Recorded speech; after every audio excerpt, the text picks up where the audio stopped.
এক নারী ইসরায়েলি সেনার রান্নার ছবি ঝড় তুলেছে সামাজিক যোগাযোগ মাধ্যমে। লেবাননের একটা বাড়ি দখলে নিয়ে সেখানে ভুরি ভোজের আয়োজন করেছেন ওই সেনা।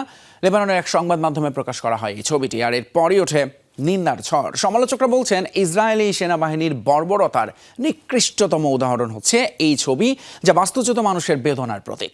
এমন কর্মকাণ্ডকে বিবেকহীন এবং অমানবিক আখ্যা দিয়েছে মানবাধিকার কর্মীরাও। লেস অয়েল অ্যাবজর্ব করে আপনার পরিবারকে রাখে হেলদি। ফুড গ্রেড ম্যাটেরিয়ালে তৈরি যমুনা কুকওয়্যার।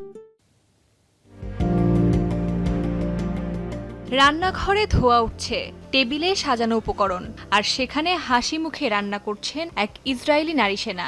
ছবিটি প্রকাশ করেছে লেবাননের সংবাদ মাধ্যম বিন জেবিল নিউজ। প্রথম দেখায় দৃশ্যটি সাধারণ মনে হলেও এটি ঘিরে সামাজিক মাধ্যমে তৈরি হয়েছে তীব্র সমালোচনা। দক্ষিণ লেবাননে যুদ্ধবিধ্বস্ত একটি বাড়ি দখলে নিয়ে উল্লাসে মেতে উঠেছে ইসরায়েলি বাহিনী। শুধু দখল করেই ক্ষান্ত হয়নি, বাড়িতে থাকা উপকরণ দিয়েই মহা আনন্দে শুরু করেছে রান্নাবান্না। বলা হচ্ছে ইসরায়েলিদের চরম নিষ্ঠুরতার উদাহরণ এই ছবি। বাস্তুচ্যুত মানুষের ব্যক্তিগত জীবনের প্রতি অমর্যাদা হিসাবেও দেখা হচ্ছে ছবিটিকে। বাড়ির প্রকৃত বাসিন্দাদের হটিয়ে সেখানে রান্নার মহোৎসব, উচ্ছ্বাস প্রশ্নবিদ্ধ করে মানবতাকে।